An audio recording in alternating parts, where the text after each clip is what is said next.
नमस्कार विद्यार्थियों, मैं स्नेहा सिंघाटिया और MKH की कक्षा 10 की हिंदी की वीडियो सीरीज़ में आप सभी का वेलकम है। आज की इस वीडियो में हम कक्षा 10 का अध्याय 10 जो कि हमारा गद्य भाग से है स्टार्ट करने जा रहे हैं और इसके जो लेखक हैं वो है भारतेंदु हरिश्चंद्र। सबसे पहले मैं आपको बता दूं कि एग्ज़ाम में हमें 4 नंबर का क्वेश्चन जो है हिंदी में मिलता है, कवि परिचय और लेखक परिचय। कवि परिचय जो है वो पद्य भाग से आता है और लेखक परिचय आपको पता है कि गद्य भाग से आता है। तो गद्य भाग के जितने भी पार्ट हैं उन सभी के जो लेखक हैं उनका जो जीवन परिचय वो हमारे लिए पढ़ना बहुत ही इंपॉर्टेंट हो जाता है। तो हम भारतेंदु हरिश्चंद्र जी का जीवन परिचय भी पढ़ लेते हैं। भारतेंदु हरिश्चंद्र का बुक जो है आपके सामने डिस्प्ले हो रही है, आप वहाँ से साथ के साथ रीडिंग कर सकते हैं, बुक रीडिंग। भारतेंदु हरिश्चंद्र का जन्म सन 1850 में काशी के एक प्रतिष्ठित और धनी फैमिली में हुआ, धनी परिवार में हुआ। उनके पिता श्री गोपाल चंद्र भी हिंदी के अच्छे कवि थे। भारतेंदु जी के बाल्यकाल में ही उनके पिता का आकस्मिक देहावसान हो गया, मतलब वो जब बाल्यकाल में थे तभी उनके पिताजी जो थे वो चल बसे थे।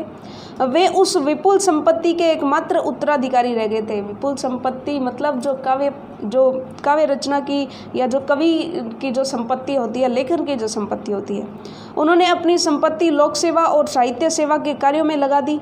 मतलब जो उनके पिताजी की संपत्ति थी, उनके उत्तराधिकारी थे, तो उन्होंने समाज सेवा में अपनी संपत्ति को लगा दिया। उनके द्वारा स्थापित किया हुआ हाई स्कूल बनारस में एक हरिश्चंद्र कॉलेज के नाम से चल रहा है। वे जन्म से ही कुशाग्र बुद्धि और प्रतिभाशाली थे। कविता करने का शौक भी उन्हें बचपन से ही था। 16 वर्ष की आयु होने पर उन्होंने ग्रंथ रचना आरंभ कर दी थी। देखिए कितने छोटे आप 16 वर्ष के हो, तो आप तो अभी तो स्टडी कर रहे हो और उन्होंने आपकी एज में जो है वो रचनाएं शुरू कर दी थी। लगभग 35 वर्ष की अल्प आयु में ही सन 1885 ईस्वी में इनका स्वर्गवास हो गया था। भारतेंदु को वर्तमान हिंदी गद्य का प्रवर्तक माना जाता है। भाषा और साहित्य दोनों पर उनका स्थायी प्रभाव पड़ा है। उन्होंने गद्य की भाषा को परिमार्जित कर उसे मधुर और स्वच्छ बनाया है। वे सुधारवादी थे। प्राचीन और नवीन का सामंजस्य भारतेंदु जी की सबसे बड़ी विशेषता, यानी प्राचीन और आधुनिकता को यानी नवीनता को उन्होंने एक परफेक्ट सामंजस्य, एक कॉम्बिनेशन बना करके वो चले थे। आपकी भाषा में संस्कृत के तद्भव शब्दों को ही बहुतायत है, मतलब इनके तद्भव शब्दों का ये यूज़ करते थे। लोकोक्तियों और मुहावरों के प्रयोग से उनकी भाषा में और भी ललित्य आ गया। स्थान स्थान पर रोचकता बढ़ाने के लिए उन्होंने हास्य और व्यंग्य के भी प्रयोग किए हैं। उनकी देश सेवा और साहित्य सेवा से प्रभावित हो उस युग की जनता ने उन्हें भारतेंदु की उपाधि से सुशोभित किया। उन्होंने कवि वचन सुधा हरिश्चंद्र मैगजीन का संपादन किया। भारतेंदु ने कुल मिलाकर 175 ग्रंथ लिखे हैं, जिनमें बहुत से केवल अनुवाद ही हैं। इनके द्वारा लिखे जिन नाटकों का हिंदी संसार में बड़ा आदर है उन्हें वैदिक हिंसा ने भवती, कर्पूर मंजरी, सत्य हरिश्चंद्र, चंद्रावली नाटिका, भारत दुर्दशा, अंधेर नगरी, नील देवी, मुद्रा राक्षस आदि बहुत प्रसिद्ध हैं। अब पाठ के बारे में पढ़ लेते हैं, पाठ का परिचय जान लेते हैं।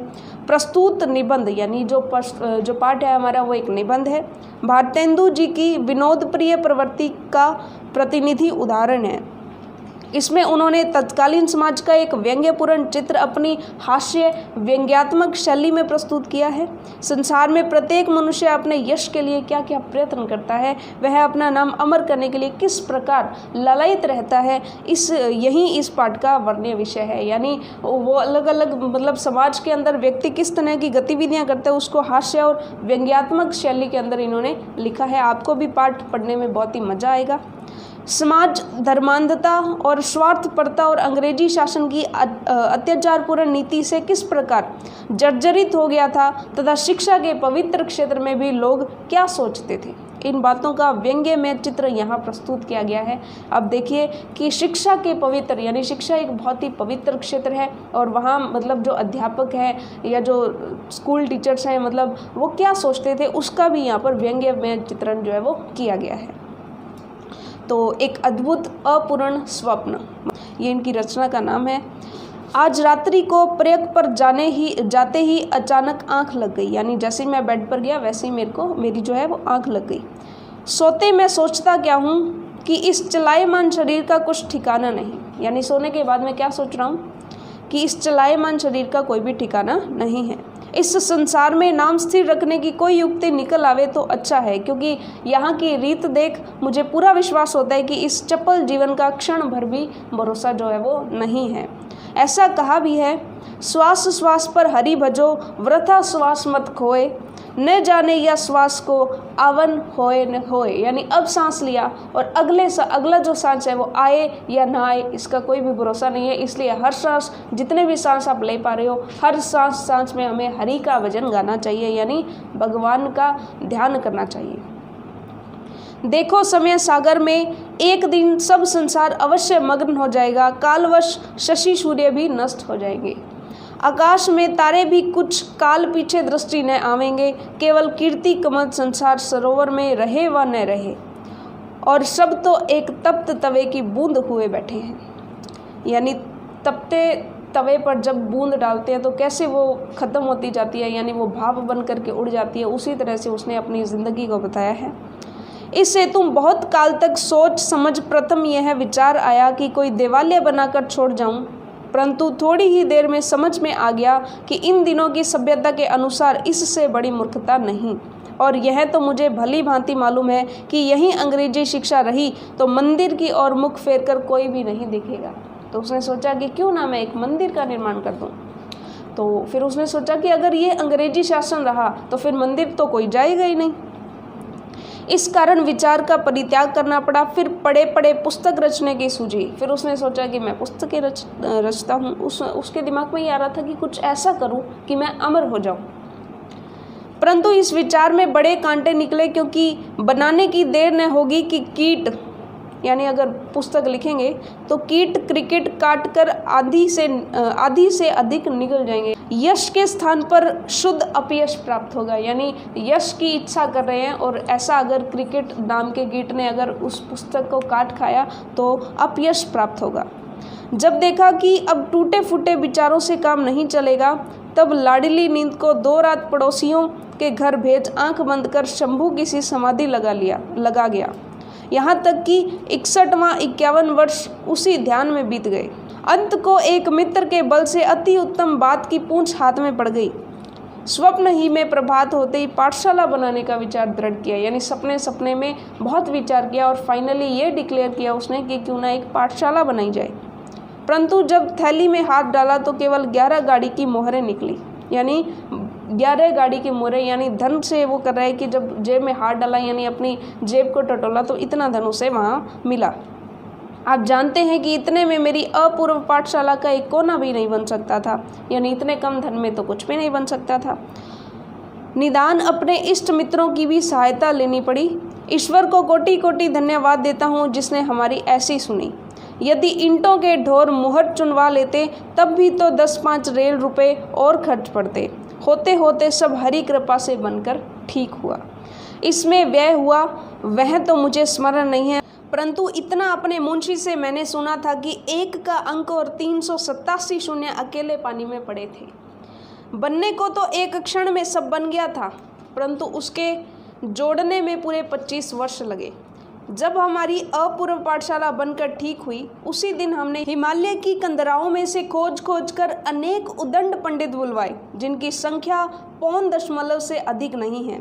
इस पाठशाला में अनगिनत अध्यापक नियत किए गए, परंतु मुख्य केवल ये हैं: पंडित मुग्धमणि शास्त्री तर्क वाचस्पति प्रथम अध्यापक, पाखंड प्रिय धर्माधिकारी अध्यापक धर्मशास्त्र, प्राणांतक प्रसाद व्याकरण अध्यापक वैद्यक शास्त्र, लुप्त लोचन ज्योतिषाभरण अध्यापक ज्योतिष शास्त्र, शील दवानल नीति दर्पण अध्यापक नीति शास्त्र और आत्मविद्या।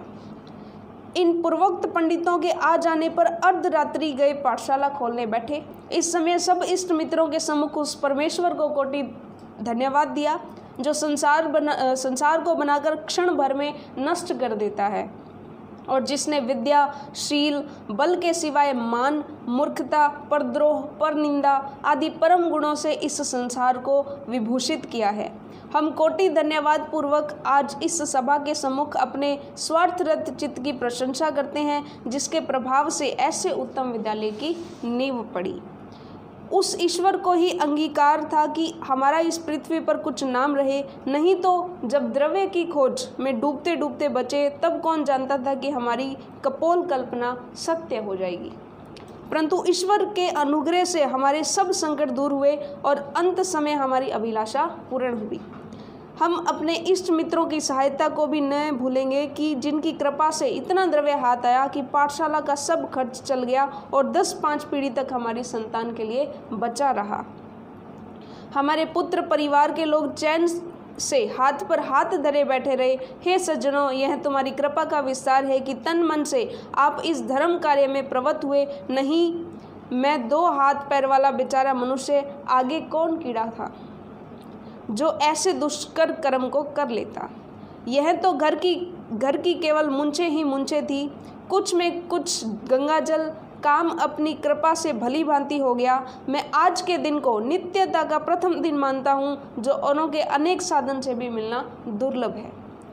धन्य है उस परमात्मा को जिसने हमारे यश के डहे डहे अंकुर फिर हरे किए। हे सज्जन शुभचिंतकों, संसार में पाठशालाएं अनेक हुई होंगी, परंतु हरि कृपा से जो संकल्प पूर्ण कामधेनु यह पाठशाला है, वैसी अचरज नहीं कि आपने इस जन्म में न देखी सुनी हो। होनहार बलवान है, नहीं तो कलिकाल में ऐसी पाठशाला का बनाना कठिन है।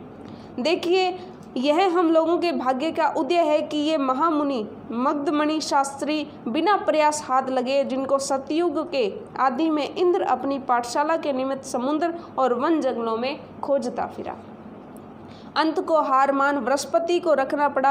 हम फिर भी कहते हैं कि यह हमारे भाग्य की महिमा थी कि ये पंडित राज मृग्याशील चौहान के मुख से शशि के धोखे बद्रिकाश्रम की एक कंदरा में से पड़ गए। इनकी बुद्धि और विद्या की प्रशंसा करने में सरस्वती भी लज्जाती है। यानी देखिए किस तरह से व्यंग्यात्मक शैली का यहाँ पर प्रयोग कर रहे हैं कवि लेखक जो है। इसमें संदेह नहीं कि इनके थोड़े ही परिश्रम से पंडित मूर्ख और अबोध पंडित हो जाएंगे। हे मित्र, मेरे निकट जो महाशय बैठे हैं, इनका नाम पाखंड प्रिय है। किसी समय इस देश में इनकी बड़ी मानता थी। सब स्त्री पुरुषों को इन्होंने मोह रखा था, परंतु अब काल चक्र के मारे अंग्रेजी पढ़े हिंदुस्तानियों ने इनकी बड़ी दुर्दशा की। इस कारण प्राण बचाकर हिमालय की तराई में हरित दुर्वा पर संतोष कर अपना कालक्षेप करते थे। विपत्ति ईश्वर किसी पर न डाले। जब तक इनका रास्ता दृष्टि बचाकर भोग लगाया करते थे, कहाँ अब श्वान श्रृंगाल के संग दिन काटने पड़े। श्वान मतलब कुत्ता। परंतु फिर भी इनकी बुद्धि पर पूरा विश्वास है कि एक कार्तिक मास भी इनको स्थिर रह जाने देंगे तो हरि कृपा से समस्त नवीन धर्मों पर 4-5 दिन में पानी फेर देंगे। यानी अगर इनको एक कार्तिक मास तक स्थिर रह जाने दे, इतना समय इनको मतलब दे दिया जाए, तो ये जितने भी नए धर्म हैं उन सभी पर 4-5 दिन में ही पानी फेर देंगे। इनसे भिन्न पंडित प्राणांतक प्रसाद भी प्रशंसनीय पुरुष हैं। जब तक इस घट में प्राण है तब तक न किसी पर इनकी प्रशंसा बन पड़ी और न बन पड़ेगी। ये महावैद्य के नाम से इस संसार में विख्यात हैं। चिकित्सा में ऐसे कुशल हैं कि चिता पर चढ़ते चढ़ते रोगी इनके उपकार का गुण नहीं भूलता। कितना ही रोग से पीड़ित क्यों न हो, क्षण भर में स्वर्ग के सुख को प्राप्त होता है। जब तक औषधि नहीं देते, केवल उसी समय तक प्राणी के संसारी व्यथा लगी रहती है। आप लोग कुछ काल की अपेक्षा कीजिए, इनकी चिकित्सा और चतुराई अपने आप प्रकट हो जाएगी। यद्यपि आपके अमूल्य समय में बाधा हुई, परंतु यह भी स्वदेश की भलाई का काम था। इससे तो आप आतुर न होजिए और शेष अध्यापकों की अमृतमय जीवन कहानी श्रवण कीजिए। यानी और भी अध्यापक हैं, उनके बारे में भी सुनिए। ये लुप्त लोचन ज्योतिषाभरण बड़े उदंड पंडित हैं। ज्योतिष विद्या में अति कुशल है। कुछ नवीन तारे भी गगन में जाकर ये ढूंढ लाए हैं और कितने भी नवीन ग्रंथों की भी इन्होंने रचना कर डाली है। देखिए, ज्योतिष के बारे में बताया कि इन्होंने आकाश में जाकर के और फिर वहाँ से कुछ तारे और ग्रह ढूंढे हैं। उनमें से तमिश्र मकरालय प्रसिद्ध और प्रशंसनीय है, जिन ग्रंथों की रचना इन्होंने की है। यद्यपि इनको विशेष दृष्टि नहीं आता, परंतु तारे इनकी आंखों में भली भांति बैठ गए हैं। रहे पंडित शील दावानवल, नीति दर्पण, इनके गुण अपार है। समय थोड़ा है, इस हेतु थोड़ा सा आप लोगों के आगे इसका वर्णन किया जाता है।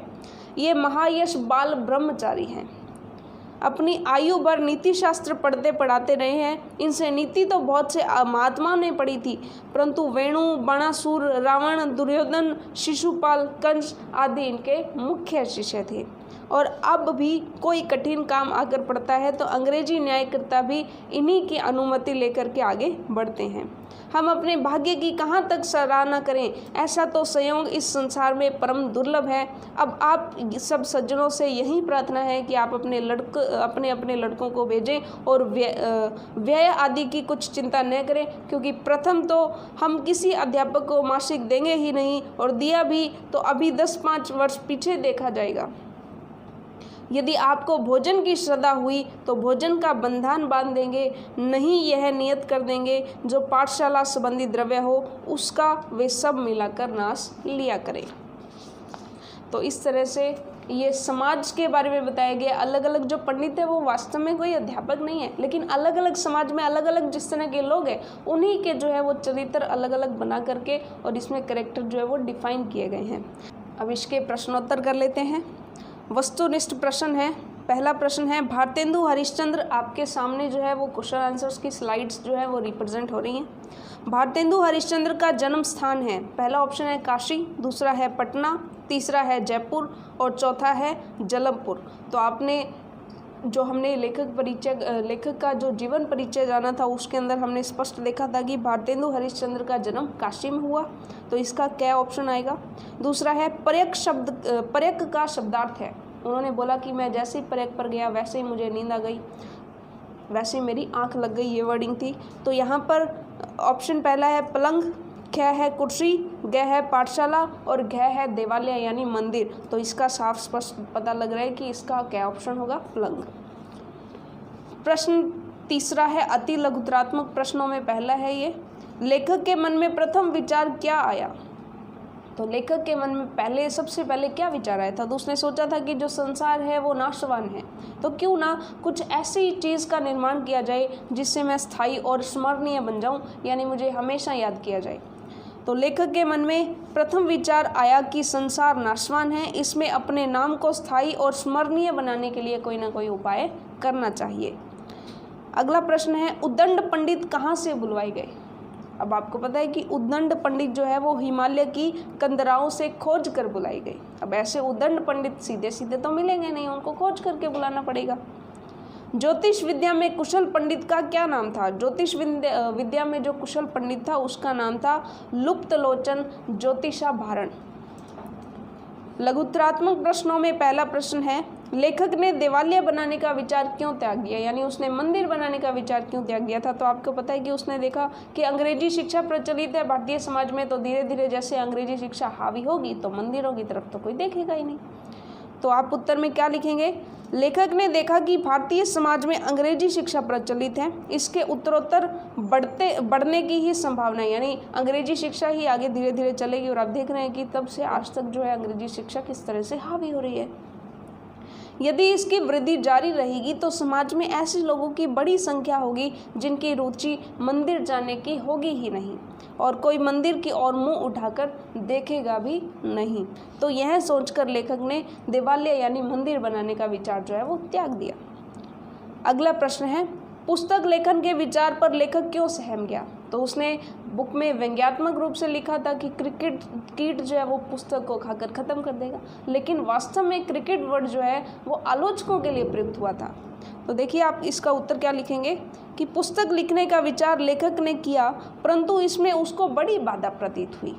उसने सोचा कि आलोचक उसकी पुस्तक की कटु आलोचना करेंगे, कि गलतियां निकालेंगे अलग अलग और जो है बहुत सारी आलोचना करेंगे, इससे पाठकों को पुस्तक उपयोगी और लाभदायक लगेगी ही नहीं। आलोचक जो होते हैं वो पुस्तक की आलोचना कर देंगे, तो जो पढ़ने वाले हैं उनको भी ये लगेगा कि नहीं, अगर इतने लोग इस पुस्तक की आलोचना कर रहे हैं तो वाकई में ये पुस्तक जो है वो उपयोगी और लाभदायक नहीं है। फलतः वे इसे नहीं पढ़ेंगे और यह विचार आते ही वह सहम गया। पंडित प्राणांतक प्रसाद की क्या विशेषताएं बताई गई हैं? तो देखिए, पंडित प्राणांतक प्रसाद जो है वो प्रसिद्ध वैद्य हैं। जब तक वह रोगी को औषधि नहीं देते तभी तक वह संसार के कष्ट उठाता है। उनकी दवा मिलते ही उसको स्वर्गवास का सुख तुरंत प्राप्त हो जाता है। देखिए, डॉक्टर जो है वो क्या होता है, डॉक्टर एक्चुअल में दवाई देता है और इंसान को सही हो जाना चाहिए, लेकिन ये कहते हैं कि जैसे ये ऐसा डॉक्टर है कि अगर इसने दवाई दे दी तो आपका स्वर्गवास हो जाएगा।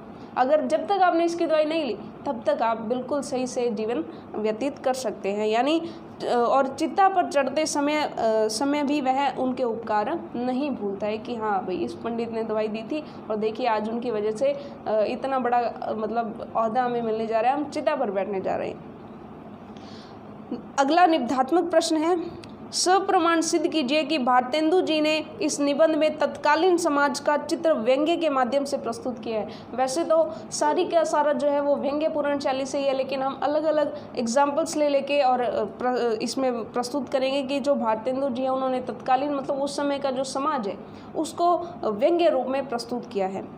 तो आप क्या लिखेंगे उत्तर में? देखिए, एक अद्भुत अपूर्ण स्वप्न निबंध में भारतेंदु हरिश्चंद्र ने तत्कालीन समाज का चित्र व्यंग्यात्मक रूप से प्रस्तुत किया है और इसका सप्रमाण वर्णन निम्नलिखित है। यानी अब हम इसका वर्णन करेंगे कि किस तरह से, यानी सप्रमाण यानी हम उसका प्रमाण भी देंगे। तो आप किस तरह से उत्तर लिखेंगे? आपके सामने है धार्मिक अंधविश्वास। पहली हेडिंग है धार्मिक अंधविश्वास की। धार्मिक अंधविश्वास पर उन्होंने किस तरह से व्यंग्य किया है? तो देखिए, उस समय नश्वर संसार में नाम स्थिर रखने का विचार तथा उसके लिए मंदिर बनवाने का कार्य लोग करते थे। इस कार्य के लिए वे अपनी अवैध कमाई को भी लगाते थे और अंग्रेजी शिक्षा प्राप्त नवीन पीढ़ी के लोग मंदिर आदि के प्रति आकर्षित नहीं होते थे। तो ये धार्मिक अंधविश्वास के लिए उन्होंने व्यंग्य किया था। अगला है चंदा मांगना। लोग सामाजिक धार्मिक आदि कार्य जो है वो चंदा मांग करके करते थे। जो उन्होंने पाठशाला का निर्माण किया उसके लिए उन्होंने चंदा मांगना जो है वहाँ पर प्रस्तुत किया है। उस धन का उपयोग वे अपनी स्वार्थ पूर्ति के लिए भी करते थे और लेखक के ही शब्दों में उसने क्या शब्द यूज़ किया है यहाँ पर कि इतना द्रव्य हाथ आया कि पाठशाला का सब खर्च चला गया। यानी इतना चंदा इकट्ठा हुआ कि सारा का सारा खर्च उसमें चला गया और 10-5 पीढ़ी तक हमारी संतान के लिए बचा भी पड़ा रहा। यानी देखिए, इसका व्यंग्यपूर्ण तरीके से ये प्रदर्शित कर रहे हैं कि जो लोग चंदा लेते हैं वो इतना सारा कलेक्ट कर लेते हैं, इतना सारा इकट्ठा कर लेते हैं कि उसको अपनी स्वार्थ पूर्ति के लिए, मतलब किसी सामाजिक कार्य में नहीं लगाते हैं, उसको अपनी स्वार्थ पूर्ति के लिए और अपनी आने वाली पीढ़ियों के लिए उसको बचा करके रखते हैं। शिक्षा क्षेत्र में लिखा है कि शिक्षा के क्षेत्र में दुर्वस्था थी, लोग शिक्षित नहीं थे। शिक्षक जो है यानी टीचर्स जो हैं वो अयोग्य होते थे। विद्यालयों के संचालक शिक्षकों को वेतन नहीं देते थे। उन्होंने बोला था कि वेतन तो देंगे ही नहीं, बस खाना पीना है तो वो कर लेंगे, अदरवाइज़ जो द्रव्य आया है यानी थोड़ा बहुत जो चंदा है उसी में से कुछ दे दिया करेंगे। तो वे शिक्षकों के साथ मिलकर विद्यालयों के धन का भ्रष्टतापूर्वक जो है वो दुरुपयोग करते थे। अब है अंग्रेजी शासन। तो अंग्रेजी शासन की नीतियाँ ठीक नहीं थी, पता चल रहा है साफ साफ, क्योंकि उनका अन्यायपूर्ण आचरण था। अंग्रेजी शिक्षा लोगों को भारतीयता से विमुख बना रही थी, क्योंकि ये भी उसमें बताया गया है कि भारतीय लोग जो है वो धीरे धीरे अपने भारतीयत्व से दूर जा रहे हैं। व्यंग्य रचना, तो शब्द चयन, वाक्य रचना और अध्यापकों के वर्णन आदि में हास्य व्यंग्य देखा जा सकता है। शिक्षकों के नाम हास्य व्यंग्य युक्त हैं। और प्राणांतक प्रसाद के बारे में लेखक की जो टिप्पणी है कि जब तक औषधि नहीं देते केवल उसी समय तक प्राणी के संसारी विधा लगी रहती है, इस तरह से और क्षण भर में स्वर्ग का सुख जो है वो प्राप्त हो जाता है। ये तत्कालीन वैद्यों का कठोर व्यंग्य प्रहार है कि किस तरह से वो अंग्रेजी दवाइयाँ दे करके और इंसान के शरीर को खोखला बना देते हैं। अगला प्रश्न है भारतेंदु की शैली पर प्रकाश डालिए। तो भारतेंदु की जो रचनात्मक शैली है उसके लिए गद्य जो शैली है, एक्चुअली गद्य शैली है, काव्य शैली नहीं है, उस पर हमें प्रकाश डालना है। तो देखिए, वर्णनात्मक शैली है, यानी किसी रचना में वर्णन की आवश्यकता होने पर उन्होंने वहाँ पर वर्णन भी किया उस चीज़ का। फॉर एग्जाम्पल अगर उदाहरण से देखा जाए तो देखो, समय संसार में एक दिन सब संसार निमग्न हो जाएगा, ये एग्जाम्पल लिया है। कालवश शशि सूर्य भी नष्ट हो जाएंगे, आकाश में तारे भी कुछ काल पीछे दृष्टि न आएंगे आदि, ये सब उन्होंने वर्णनात्मक शैली के लिए उपयोग किया है। विचारात्मक शैली, विचार प्रधान निबंधों में गंभीर चिंतन और विचारों को व्यक्त करने में आपने इस शैली का प्रयोग किया है। यानी वो विचार कर रहे हैं कि मुझे ये बनाना चाहिए, नहीं मुझे ये बनाना चाहिए। ठीक है। भावनात्मक शैली, भावों की प्रधानता होने पर लेखक ने भावनात्मक शैली का भी प्रयोग किया है। उपदेशात्मक शैली, पाठकों का मार्गदर्शन करते समय या परामर्श देते समय लेखक ने इस शैली का प्रयोग भी किया है। और हास्य व्यंग्यपूर्ण शैली तो आपको पता ही है, आप इसका कोई भी एग्जाम्पल दे सकते हैं। तो चलिए पाठ हुआ पूरा, मिलते हैं नेक्स्ट वीडियो में नेक्स्ट अध्याय के साथ। All the best for your self studies.